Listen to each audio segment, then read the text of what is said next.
Hello everyone, in this video I am going to share a story, a moral story with all of you. So let's get started.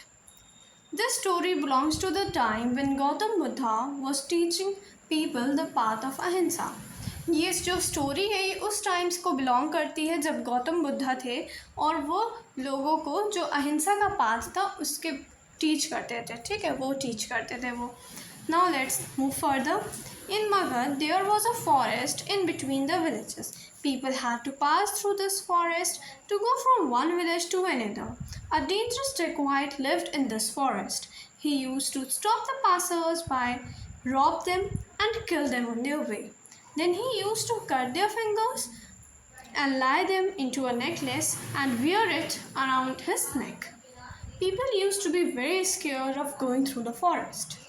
अब देखिए क्या होता है. मगध एक जगह होती है, ठीक है. वहाँ पे जो विलेजेस होते हैं उनके बीच में एक फॉरेस्ट होता है. ठीक है, विलेजेस के बीच में एक फॉरेस्ट होता है. तो जब भी कोई इंसान, कोई भी मतलब पासर बाय, कोई भी विलेज का पर्सन एक जगह से दूसरे विलेज में जाने को सोचता है तो उसको ये जो फॉरेस्ट है इसको पास करना पड़ता है. ठीक है, क्योंकि ये फॉरेस्ट उन विलेजेस के बीच में होता है. ठीक है, अब लेकिन जो ये फॉरेस्ट है इसमें एक बहुत ही ज़्यादा डेंजरस डेकॉइट रहता है. अब डेकॉइट का क्या होता है? डेकॉइट एक रॉबरर को बोलते हैं. ठीक है, एक बहुत बड़े डाकू को बोलते हैं डेकॉइट. और क्या करता है वो जब भी कोई पासर बाय, कोई भी विलेज का पर्सन जब वो उस फॉरेस्ट से जाता है, पास करता है, तो जो डिक्वाइट है वो उसको रोक देता है और उसको रॉब, उसके सारा जो सामान है उससे ले लेता है. ठीक है, और फिर फाइनली उस पासर बाय को किल कर देता है. और फिर क्या करता है वो उसकी फिंगर्स को कट करके एक नेकलेस में डाल देता है और उसको वो पहन लेता है. ठीक है, उसके बाद क्या होता है कि वो ये काम करता है क्योंकि जब भी कोई भी फॉरेस्ट से इंसान पास करता है, जाता है, क्रॉस करता है फॉरेस्ट को, तो वो उसको किल कर देता है और उसका सारा सामान ले लेता है, छीन लेता है. तो इस वजह से जो सारे लोग थे विलेज के, विलेजर्स जो थे वो बहुत ही ज़्यादा डरते थे इस फॉरेस्ट को क्रॉस करने से. ठीक है, तो अब आगे देखते हैं कि क्या होता है. अब देखिए, one day Gautam Buddha after meeting his followers in one village was going to another across the forest. Like other people, Gautam Buddha was not frightened. He seemed to be at peace with himself.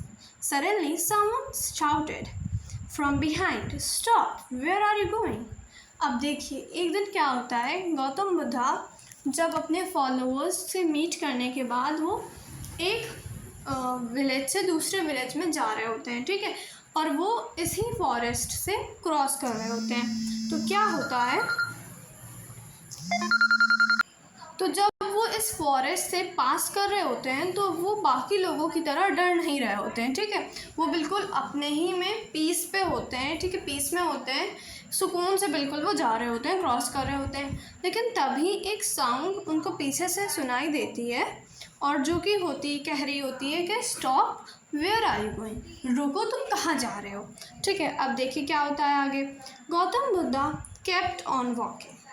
Again, someone shouted loudly. Gautam Buddha turned back and saw a dangerous-looking man standing in front of him. Around his neck was a garland of fingers. Okay. ठीक है, तो क्या होता है कि गौतम बुद्धा जो होते हैं वो वॉक कर रहे होते हैं और फिर से वो आवाज़ आती है और फिर से वो शाउट करता है. तो गौतम बुद्धा जो होते हैं वो पीछे पलट के देखते हैं. तो क्या देखते हैं वो देखते हैं कि एक बहुत ज़्यादा डेंजरस लुकिंग मैन है जो कि उनके सामने खड़ा हुआ है और उसके नेक में, उसके गले में एक फिंगर्स का हार पहन रखा है. ठीक है, गारलैंड पहन रखा है.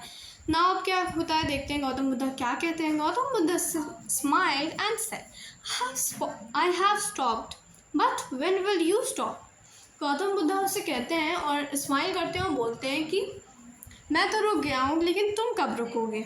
अब देखते हैं अंगुलीमाल उस पर क्या बोलता है. Angulimal said, was amazed to see Gautam Buddha. Unlike other travelers, this sage was not frightened of him. The sage looked very calm and confident. अब देखिए क्या होता है. अब जब अंगुलीमाल उनको देखता है गौतम बुद्धा को, तो वो बहुत ज़्यादा शॉक्ड होता है क्योंकि वो सोचता है, और ये चीज़ देख रहा होता है कि और ट्रैवलर्स की तरह जो गौतम बुद्धा हैं वो ना ही फ्राइटेंड है, ना ही डरे हुए हैं, और ना वो मतलब कि डरे हुए भी नहीं हैं, वो बहुत ज़्यादा ही कॉन्फिडेंट हैं और काम हैं। ठीक है, तो क्या होता है अब आगे देखते हैं। Angulimala used to enjoy torturing people who were frightened, but how could he enjoy when the man was not scared at all? Angulimal asked him, "Are you not afraid of me?" अब अंगुलीमाल उनसे जब वो लोगों को टॉर्चर करता है तो वो टॉर्चर करने में लोगों को बहुत ज़्यादा इंजॉय कर रहा होता है। ठीक है, कि जो लोग डर रहे होते हैं उससे, वो उनको और परेशान करके उनको और टॉर्चर करके बहुत खुश होता है। लेकिन अब वो कैसे खुश हो, क्योंकि अब ये तो उनसे डर ही नहीं रहा है ना। ये जो गौतम बुद्ध हैं वो तो उससे डर ही नहीं रहे, तो अब कैसे वो करेगा एंजॉय। तो अब वो कहता है उनसे कि क्या तुम मुझसे डर नहीं रहे हो। अब देखते हैं गौतम बुद्ध इसका क्या रिप्लाई करते हैं। तो वो कहते हैं, Gautam Buddha said, I am afraid only of the strongest and the mightiest. वो कहते हैं कि मैं डरता हूँ जो सबसे ज़्यादा स्ट्रॉन्ग है और सबसे ज़्यादा बड़ा है। अब देखते हैं क्या कहता है। Angulimal said, I can kill 10 people with one sword of my sword. I can put out the whole tree. Angulimal कहता है कि मैं एक बार में ही 10 लोगों को एक साथ अपनी स्वॉर्ड से मार सकता हूँ, और एक ट्री को भी मैं उस पूरा ज़मीन से, पूरा ग्राउंड से उसको बाहर निकाल सकता हूँ। तो गौतम बुद्ध कहते हैं कि then go and bring 10 leaves of a tree. Gautam Buddha बोलते हैं कि ठीक है, तो फिर जब तुम ऐसे कर सकते हो तो तुम जाओ और खाली 10 leaves जो ट्री की हैं वो ले आओ। तो Angulimala thought it to be really silly but still pulled out 10 leaves and brought them to the sage. Gautam Buddha smiled at Angulimal and said, now go and put them back from where you have pulled them from. Pull them out. Angulimal was furious. Gautam Buddha said, breaking the leaves was no power. The real power lies in putting these back. Can you do so?